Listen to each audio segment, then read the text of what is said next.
gente tem o caso da turma virtual, porque assim, vocês solicitaram a matrícula, aguardaram o processamento. Se foram deferidos nas turmas, o acompanhamento que vocês vão fazer para isso é dentro da turma virtual. Então, essa turma virtual, ela é como o Moodle, um local que vai armazenar as informações sobre a turma e vai permitir que as interações entre aluno e docente, principalmente, ocorram.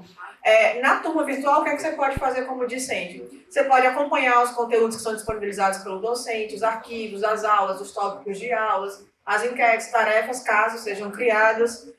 Facilita a comunicação entre os participantes, por quê? Porque ali eu tenho, pela possibilidade do docente, inserir notícias. Não vou dar aula nesse dia X. Comunico aos docentes pela uma notícia criada dentro do portal, cancelo a aula, registro a aula extra e os discentes vão sendo notificados sempre que houver alguma alteração em cima disso. A participação de enquetes e fóruns é facultativa, mas depende da permissão do docente.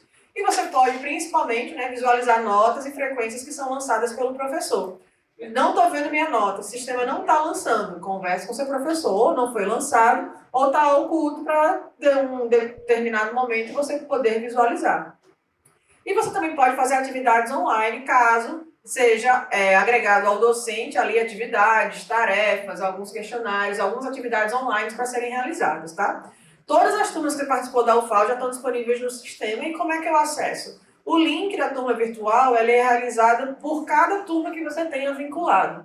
Então, se você entrou no seu portal do discente e visualizou todos esses componentes, cada um desses componentes é uma turma virtual daquele componente para acesso, certo? Aqui, nessa situação de ver turmas anteriores, você vai visualizar também as turmas que você já cumpriu na UFAL, que foram migradas, e que tem lá conteúdo, notas, frequências lançadas também, certo?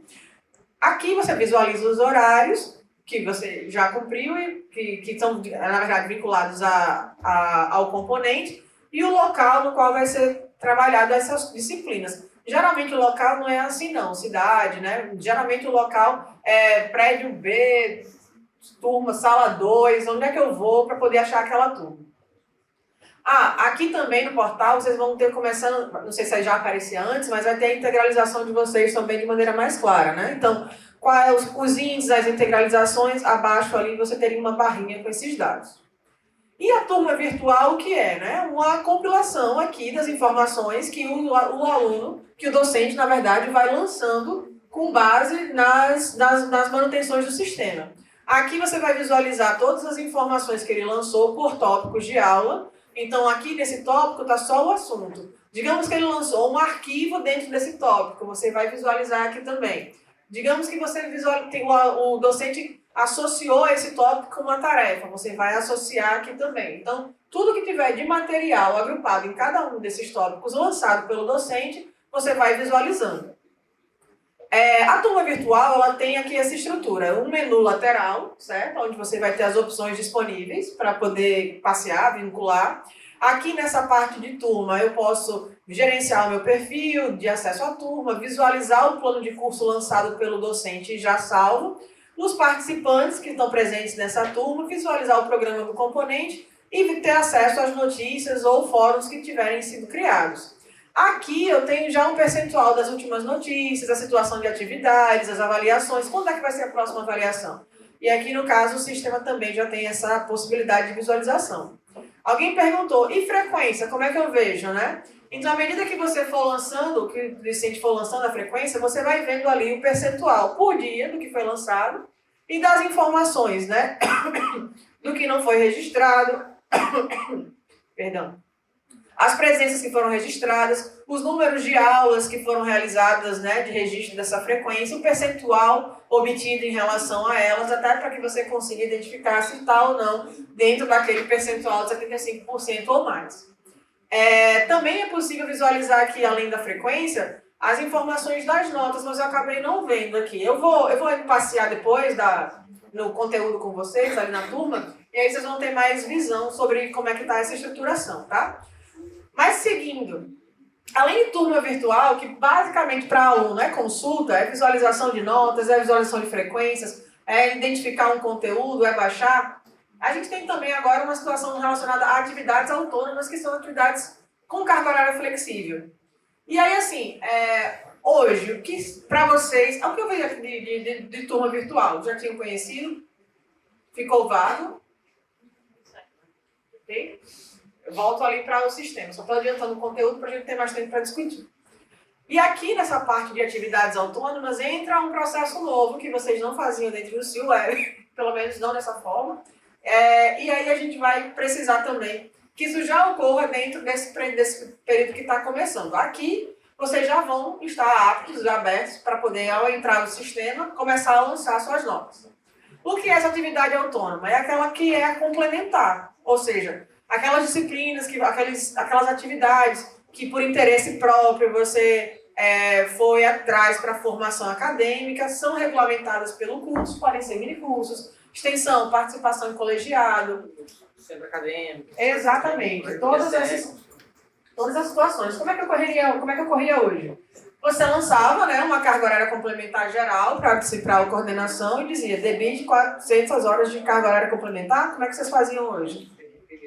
Levava na coordenação, o coordenador entregava para a secretária imputava no sistema. Pronto, aí agora vocês já podem facilitar esse processo colocando vocês mesmos essas informações no sistema, certo? Vocês faziam isso individualmente ou em lote? Pegava tudo de uma vez e jogava lá? Individualmente? Pode. Todas as conversas que a gente teve aqui, as coordenações diziam que eram sempre no último período de oferta, geralmente, ou então quando chegava com todos os componentes, comprovantes que tinham agregado ao longo do curso. Algumas situações, mas... Agora, quando a gente anexar o comprovante, eu anexei o certificado lá, quem vai validar? A coordenação. A coordenação tem que olhar e dar o ok se a carga horária está complementar. Exatamente. Como é que vai funcionar? O discente ele vai registrar essa comprovação, né, dentro do sistema, dentro do seu próprio portal. Aí a coordenação vai analisar e, se for aceita, aí homologa o registro. Depois que esse processo é realizado pela coordenação, já entra no histórico. Certo. Aí eu tenho uma dúvida. Não sei como funciona nas outras unidades, mas especificamente no blog, tem uma tabela lá com... você participou de um projeto de extensão e deu 400 horas. Não vai contar as 400 horas, é só 50%. Muita gente não tem noção dessa porcentagem. Então, quando a gente lançar, vamos supor que o certificado tem lá as 400 horas. O coordenador do curso olhou e sabe que é só 50%. Ele tem como retificar e colocar só 200? Essa análise cabe à coordenação, de fato, né? O aluno ele vai incluir a comprovação que ele acha que precisa para aquela atividade. A validação do regimento é a responsabilidade também da coordenação nesse momento de análise. Então, o aluno ele faz o seguinte, ele entra aqui nessa parte do ensino, né? Também naquela aba de ensino onde a gente viu, registro de atividades autônomas, né? Vai estar lá essa possibilidade. Quando eu clico aqui em registrar atividade autônoma, vai aparecer a opção novo registro. Aqui não aparece nenhum. Se eu já tivesse, um registro apareceria aqui também. Mas cadastro novo registro, o sistema vai considerar ali, né, meus dados, e eu vou ser obrigado a informar um comprovante da atividade que eu tô cumprindo. E nesse comprovante eu posso também eu devo, na verdade, selecionar o tipo de atividade autônoma que eu preciso. Aí é aquela regimentada, né? Eu tenho a categoria atividade de pesquisa, e aqui eu tenho, por exemplo, a opção de núcleos temáticos, né? Tem essas informações vinculadas, se eu não me engano, dentro do regimento, e uma carga horária que é vinculada a ela. Essa observação aqui de descrição, ela é livre para o aluno, para ajudar a coordenação a entender qual é o critério que vai ser utilizado ali. Então, digamos que a atividade de pesquisa tem 40 horas, mas eu cumpri 20 horas de atividades em alguma situação. Eu posso ajudar a coordenação informando isso, mesmo que já esteja descrito na comprovação, certo? Aqui é qualquer informação adicional que você precise. E aí, depois que você cadastra essa informação ela passa para uma submissão de análise da coordenação. E você vai acompanhando os status ali através do seu próprio portal, certo? Então, no portal, você tem a possibilidade de visualizar se aquela informação já foi atualizada, se foi aceita, ela vai mudar para aceite. Se foi retornada pela coordenação para algum ajuste, vai aparecer aqui como retornado para você enviar essa informação novamente. E depois, essa informação que você solicitou só vai entrar de fato no seu histórico depois que a carga horária for aprovada, certo? aí a carga horária é aprovada, é essa indicação de quanto foi de fato registrado pela coordenação para a sua atividade. E é isso. Dificuldade? Nenhuma. Vai ter prazo para isso? Não, é aberto. Quando o aluno tiver cumprido e quiser comprovar, fica aberto para a coordenação. Analisar. Não é preso a algum componente, matrícula, nem nada, não. E aí, pessoal, vamos para o sistema, porque eu acho que a gente vai ter outras possibilidades aqui para trabalhar. Eu ainda tenho tempo? Tenho, né? Ó. Vamos pensar aqui, então, já como discente, entrar aqui no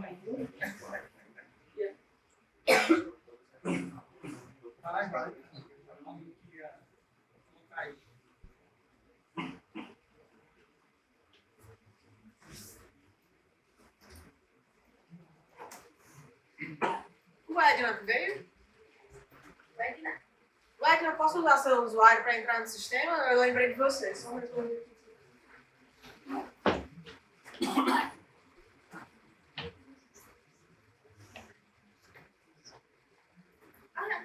Ué, é fácil assim, é? Oi? Tá fácil assim agora. Hã? Não, é porque é de mim, né? O pessoal do NTI sempre foi fácil. Ah, ela não tem.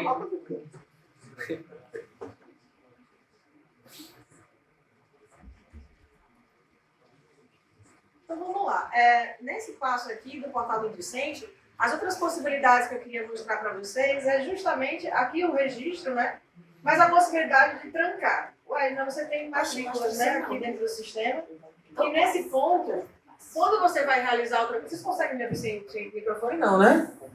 É porque fica difícil mexer com um microfone e uma mão só no sistema, mas qualquer coisa vocês me avisem. Mas aqui, ó, dentro do ensino, vocês também têm a possibilidade de consultar minhas notas, tá? Então ficam lá o boletim disponível. Deixa eu até ver aqui se tem já notas lançadas. Edna, tudo bem? Vou mostrar que você é uma aluna excelente. Só 10 aqui. Se fosse meu, ia ser triste, viu? Tá certo isso, Edna? Não, acho que a gente errou na migração, não errou, não? Não, tá certo, tá certo. Qual é o curso? Olha só, aluna excelente, 10, 10, 10. E aqui você já tem as informações dessas aprovações que foram colocadas no sistema, certo? Claro que 2023 ainda está aberto, a gente está trabalhando em cima disso. E aqui na parte também de ensino, você tem a possibilidade de emitir histórico. O Edna, com o histórico 10, você é obrigado a emitir histórico aqui, viu? Para ver se comprova. Enquanto abre ali o histórico, eu também tenho a possibilidade de emitir declaração de vínculo, outros atestado de matrícula também, se for o caso, tá ali, ó, a possibilidade de emitir o atestado, aquele comprovante com as informações, certo? O histórico de você, quais são as características desse histórico, né? Primeiro ponto, ele traz as informações pessoais, é emitido a qualquer momento, e por ser emitido a qualquer momento, ele já emite ali a hora e a data da emissão. Assim como é o atestado, o histórico ele também tem lá no rodapé da página aquela documentação para poder autenticação daqueles documentos via portal público, certo? Então essa autenticação aqui é uma garantia que foi emitida pelo sistema e está válido. Uma informação importante, tá? Eu emiti esse histórico e ele tem esse código aqui de verificação. Aí eu fui e emiti de novo o histórico, ele vai ter outro código de verificação. E aí aquele código que eu gerei antes do histórico já não é mais válido, tá? Então, nesse sentido, se você for lá entregar uma documentação e emitir um histórico e a pessoa disser que não conseguiu validar, é porque provavelmente já houve outras revisões daquele documento. Aí esse documento também tem um prazo. 20 dias, 30 dias, 15 dias, é parametrizado, certo? Pode falar, Edna. Então, no caso, que vai valer a última, né? É, o último que foi gerado, exatamente. Aí, voltando, né? Como é que o sistema estrutura essas informações? Aqui, você vai ter os dados do seu curso, com índices, prazos para conclusão. Acho que a maior parte aqui já existia também no CIWeb para vocês visualizarem, né? No histórico. Então, as informações das suspensões que foram realizadas, qual o período letivo que você está vinculado, o ano período letivo inicial, essa forma de ingresso está incorreta, deveria ser processamento ou então vestibular. mas a gente atualiza isso e ajusta. Se tivesse saída já vinculada, conclusão, cancelamento, apareceria também no histórico, né, as informações sobre isso. Então, esses dados gerais, os índices acadêmicos também estão aqui disponíveis. E nesse ponto, qualquer alteração já é automaticamente atualizada também.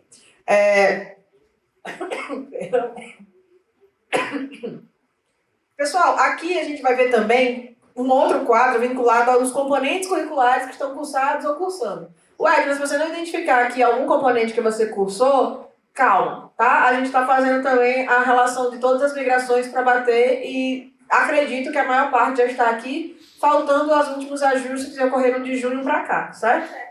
E aí, nesse ponto, a gente tem os componentes que foram pagos com as suas legendas de aprovação, reprovação, a média vinculada a cada uma delas. Essas frequências a gente também está ajustando para bater com o percentual que está lá no CIEB.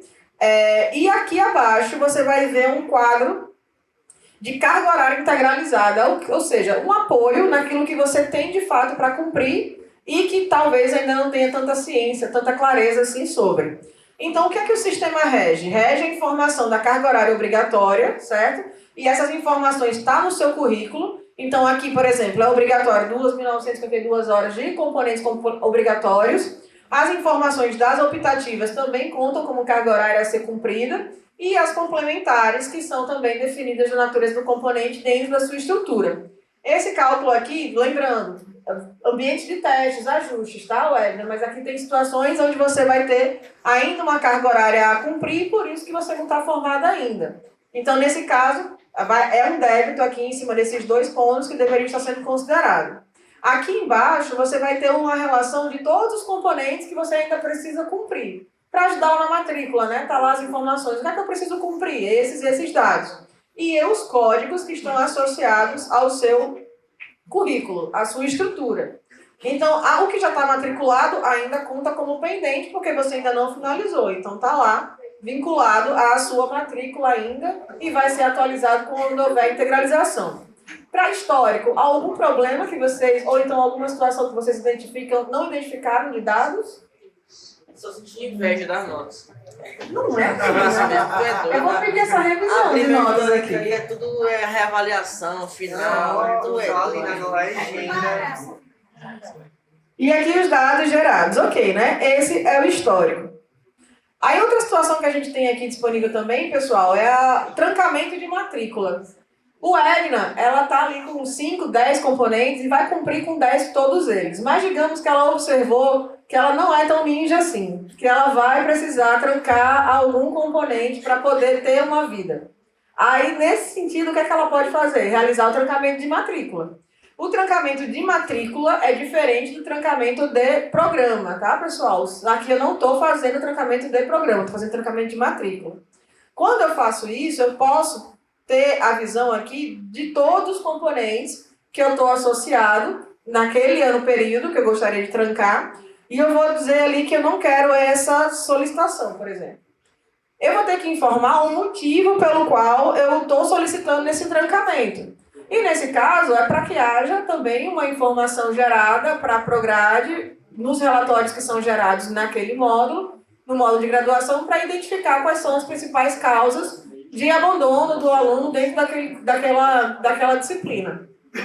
Esse trancamento pode ser dificuldade de acompanhamento, semestre com carga horária excessiva, não gostou da metodologia, incompatibilidades, perdeu o interesse pela disciplina, outras informações ali que você ache necessária. E aí eu posso solicitar. Lembrando, esse trancamento está disponível para sempre? Não. Esse trancamento ele é disponibilizado em período de matrícula definido, em período no calendário acadêmico definido, certo? Então, se tiver um período de matrícula, você consegue... Período de trancamento, você consegue acessar e realizar essa funcionalidade. Caso não, então já não é possível. Na solicitação desse trancamento, aí você vai informar seus dados básicos de informação. Eu não sei se é a data de nascimento. Sim, mas eu também não vou conseguir, porque aqui é senha de produção, né? Fazer os testes.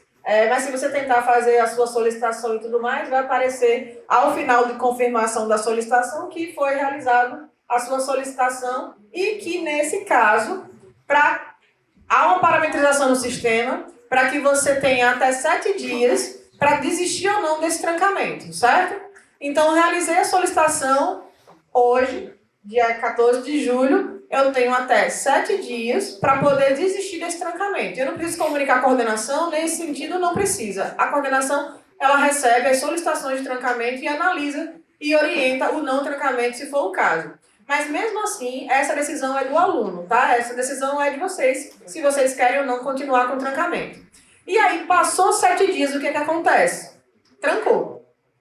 Trancou a disciplina porque um timer vai ser executado, ou seja, uma rotina dentro do sistema, que vai pegar todas aquelas solicitações que foram trancadas naquele período, que obedeceram aquele período, e aí para você destrancar essa disciplina, é só através de hoje ofício, comunicação, solicitação, processo, é através de processo para poder realizar o destrancamento, se for o caso, ainda no mesmo ano período, certo? Aí mudou o ano período, próximo ano período, o que é que eu preciso fazer? Tem uma rotina do sistema que pode retornar os alunos trancados no semestre anterior, e aí você vai ter que atualizar essa informação de trancamento para o próximo semestre. No caso dos egressos, ele concluiu o curso e ele precisa acessar as emendas. Esse aluno continua tendo acesso ao cigarro. Concluído, sim. A gente está migrando todos os dados, né? Então, a gente está migrando também dados de alunos concluídos. Então, o histórico dele, as informações que estavam no CIWeb, continuam agora dentro do SIGA. Aí, para que ele acesse o sistema, ele precisa criar o usuário da mesma forma. Ele tem que ter usuário no sistema para acessar. O egresso? Sim, ele pode criar a qualquer momento e acessar. O vínculo dele vai estar inativo. Então, o que é que ele vai ter acesso? A consultas de histórico, consultas de disciplinas que ele cursou anteriormente, que estejam disponíveis já para... Mas é basicamente consulta, ele não vai conseguir seguir muito mais. Alunos que vão fazer processo mais variados, então ele não entra nesse processo colegiado, solicitando a emenda, então, assim, facilitar um pouco o trabalho, precisará na busca das emendas, assinar.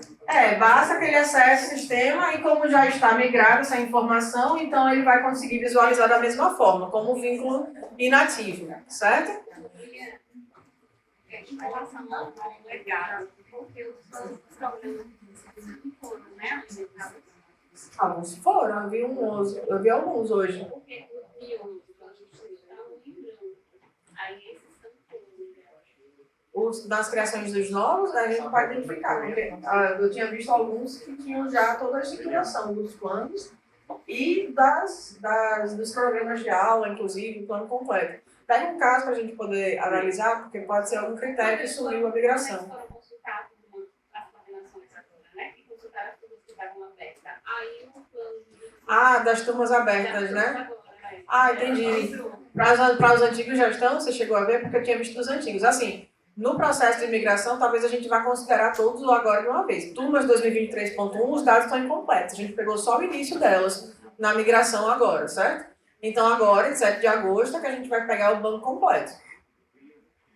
A gente estava olhando o sistema e a gente identificou alguns códigos de disciplina que são relativos à matriz anual que a gente tem, certo? Vamos supor que o nosso egresso da matriz anual, ele queira os planos de aula, o histórico, como você disse, ele vai poder fazer o sistema, acessar, para baixar. Só que a gente sabe que os planos das componentes, as informações não estão com os dados necessários. A coordenação poderia solicitar o cadastro desses dados, porque a gente tem toda a informação básica da matriz do programa do curso. Pode. Eu tenho certeza só se você, como coordenação ou responsável da unidade, a responsável da unidade cadastra para o programa, né? Lembra? Nesse caso. E aí, nesse sentido, tem que ver só se o componente deve estar inativo, né? Tá. Então, se ele está inativo, se ele é visualizado no cadastro do programa que você faria como unidade responsável do componente. Certo. Seria essa a única trava. Porque senão, uma vez habilitado para ativos ou inativos, você conseguiria cadastrar o programa no componente normalmente. Lembrando que programa é conteúdo objetivo, não plano de ensino com as metodologias, avaliação, etc. Porque isso é basicamente o que o pessoal precisa para poder fazer transferência externa, fazer uma coisa Agora, uma outra observação. Tem no CIWeb, se tiver no CIWeb e não foi trazido, a gente precisa ajustar. Não, tem não. Ah, Porque isso daí era como é que é, resquício de um sistema acadêmico que tinha aqui nos primórdios. Na época que Adão era menino, não tinha nem a folha de barreira na frente. Pessoal, para o portal do discente, as operações que a gente tinha para identificar aqui seriam essas mais recentes. Turma virtual, registro, consultas, trancamentos. Vocês veem alguma outra necessidade dentro de operações de discente mesmo que vocês trabalham na graduação que não foi mostrado? Tem alguma forma que eles podem enviar algum documento para a coordenação através do CIWeb? Ah, eu não falei do principal. Como perturbar a coordenação? É assim. Não, rapaz. Deixa eles com e-mail ainda, que a gente vai dar um... Vamos lá, né? Vamos perturbar a coordenação. Então, Mas existe uma máfia dos alunos que faz o número de professor e coordenador, gente. denúncia! Eu tenho uma denúncia aqui agora, viu? Ó, vamos logo, antes da polícia chegar, é o seguinte.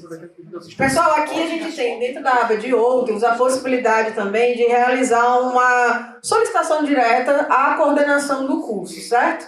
Então, por exemplo, eu preciso tirar uma dúvida, alguma situação. É mais fácil eu mandar um e-mail ou perturbar a coordenação presencialmente, na maior parte dos casos, né? Mas assim, até para uma melhor eficiência da comunicação, é interessante que vocês possam lançar essas comunicações para a coordenação ter uma análise prévia sobre o problema. Então, nessa situação, aqui no atendimento ao aluno, você pode mandar uma informação de título, mandar um e-mailzinho para a coordenação, certo? Para que ela possa visualizar esses dados e responder também para você via sistema, sem que haja essa necessidade. Às vezes, o curso, a coordenação tem até geograficamente distante, não sei, né? Alguma situação nesse sentido. E aí você pode enviar. Esse é um canal de comunicação mesmo para o estudante entrar em contato diretamente com a coordenação. E a coordenação de curso veio aonde? Lembra que quando vocês acessam como coordenação, o portal da coordenação, aparece lá uma aba atendimento ao aluno e várias perguntinhas? É ali que chega as suas dúvidas.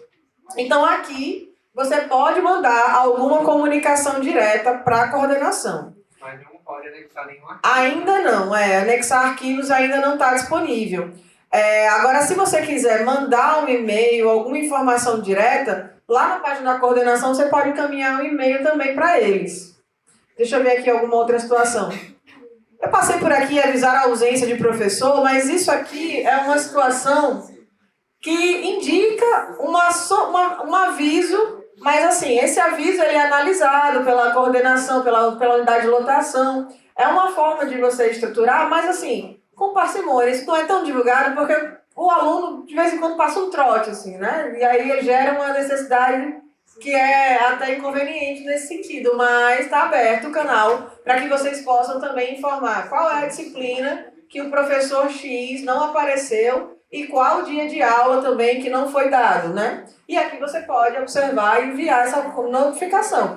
Você vai penalizar o docente dessa forma? Ainda não, mas você vai avisar ao setor competente de que há esse registro de falta vinculado e que, nesse caso, pode até não ter nenhum registro de aula extra lançado por causa do cancelamento. Então, é um alerta aí, sua privacidade está garantida, tá? Aqui tem um alerta bem grande, assim, você pode encaminhar e a privacidade está garantida. Por isso que eu digo, muita parcimônia e maturidade nesse processo, porque pode ser que isso acabe gerando alguma informação incorreta, e aí o coordenador, no momento da análise, não vai gerar punição, não vai gerar nada, mas vai atrás para saber o que está acontecendo, e isso pode acabar sendo inverdade, tá? É o chefe desse docente quem vai receber essas notificações. Deixa eu ver aqui um outro ponto. Um outro dado aqui é em relação aos fóruns. Existem fóruns dos cursos, né? Todo canal de comunicação ali dentro do CIGA é possível diretamente pela coordenação, mas também através do cadastro de fóruns com interesses comuns para serem divulgados. Quem participa desses fóruns? Fica visível esses conteúdos para todos os participantes e alunos do curso, mais coordenação de curso, certo? Então, quem lançar um tópico aqui, coordenação também está moderando, também está visualizando e podendo responder a dúvidas integradas aqui nesse processo. Formas de comunicação, a gente vai ter essa, de fato. Agora, aqui também em turmas anteriores, só para fechar raciocínio, já tem aqui as informações que vocês lecionaram com os dados que podem ter gerado de frequência, nota e tudo mais, para visualizar também. Algum outro ponto? Pessoal docente? Eu só tenho uma pergunta, porque, tipo assim, antes, vamos supor que eu estou com uma taxada de mais de 5 dias, aí eu faço todo o protocolamento da RTA envia, e aí no próprio sistema já ficava lá registrado, falta justificada.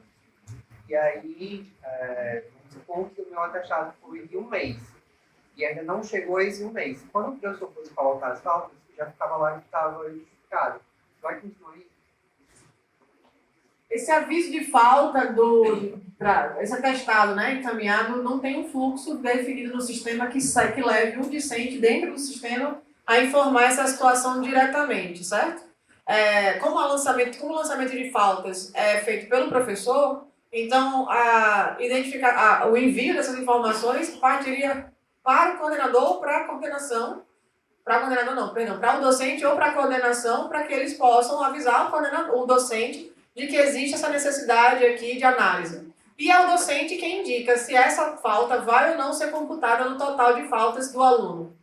Agora, a forma de comunicação de enviar isso para o sistema ainda não é direto discente ou o docente, né? Você pode mandar uma mensagem para o docente na turma virtual informando que teve essa falta justificada por causa desse atestado. E aí o docente, ao receber, ele vai ou não computar isso nas suas frequências. Esse atestado enviado ao o fluxo do processo para o Estado vai continuar. Ele só vai ser abreviado se agora ele não vai mais passar pelo DRCA ou CRCA. O aluno deu entrada, vai para a junta homologa, e isso já vai direto para a coordenação, e a coordenação para os professores. A gente vai precisar avisar o professor agora? Aí, quando ele chegar na unidade, o coordenador vai fazer essa comunicação não vai ter autorização direta do sistema. Aí não vai ter mais o Lzinho da licença, porque essa falta ela existiu, mas ela pode ser deduzida se o aluno cumprir com a atividade, que é a do domiciliar que é proposta, e ele vai ser abatido no final. Então, esse controle, se essa ausência dele vai ser compensada ou não, vai ser entre o professor e o aluno. Todos acima de 5 dias, certo? Todos acima de 5 dias continuam passando assim. Só a partir de 5. Isso, só a partir de 5. Superior, desde o número das fases. Você acha que isso vai impactar no retorno para a coordenação com pedido de atividades auxiliares? Porque já aconteceu comigo de receber em julho um pedido que era referente a maio. Esse movimento de ir para julho e para a coordenação, dele ser mais sério, eu acho que é algo que as grades iniciais têm que se alinhar, porque precisa também de um grande, né? E aí, eu acredito que isso também deve ser melhorado. Você consegue também dizer quando, para que haja uma diferença menor, né? Os docentes recebem essa informação. Então, geralmente, a atividade domiciliar, ela funciona você fazer uma atividade para compensar aquele período de ausência. E aí, se o aluno não faz atividade, então a falta ela é legítima. Se fez atividade, ela é reduzida. Lá na parte da homologação. Aí o professor vai fazer essa dedução no final, quando for consolidar a turma, e informar quais são as faltas que serão realmente rodadas. Mas como é essa dedução das faltas? Você não registra a falta? Vai ter um campo que tem todas as suas faltas e tem a coluna daquelas que ele realmente vai considerar. Então, você ficou com 10 faltas na disciplina, mas 6 dias era do atestado, então só vai computar 4. Lembra da nota da tela de lançamento de notas que a gente viu hoje mais cedo? Aí a gente viu que lá na frequência a gente tem 2 campos, né? No lançamento de notas, quando eu vejo os campos. Faltas calculadas e a falta que vai para o histórico, de fato. Essas faltas calculadas eu não mexo, porque justamente o sistema está recuperando dos registros de frequência que eu lancei. Agora, o que vai para o histórico do aluno é que eu posso mexer naquela total de faltas, e aquilo ali é que você pode deduzir. E esse caso, o professor da tela de documentação para uma futura auditoria, por exemplo, né? Tem um processo. O processo, ele vai ser notificado, né, o professor para um processo disciplinar, e nas observações do Estatuto da Aluno, na consulta geral, tem a referência do processo, né? Mas aí ele fica acessível via processo digital, não dentro do CIGAR, não, dentro do CIPAR. E valendo aquela questão, acima de 5 dias. Isso. Aí continua, essa parte continua virtual, né? Só o procedimento agora na 21. Bom, para os discentes aqui presentes, então, as principais funções que a gente entende que possam ser importantes nesse primeiro processo para entendimento, a gente apresentou aqui. O que a gente gostaria que também, como facilitadores, vocês nos ajudassem? A entender que tipo de conteúdo poderia ser vinculado, a forma como isso pode ser visto, né? Talvez até se criem um conteúdo que possa ser melhor facilitado essa comunicação. O que vocês viram de importante que pode ser multiplicado para poder fazer com que a forma da matrícula seja melhor facilitada, o registro não tenha tantas dúvidas, né? Como é que pode ser mais transparente o processo e também mais fluido dentro dessa comunidade discente? Então, o conteúdo até o momento é esse. Eu vou disponibilizar para vocês esses materiais junto na página onde estão todos os outros conteúdos. E agora, tem um momento para facilitadores, é isso? Eu já encerrei meu conteúdo com vocês, discente.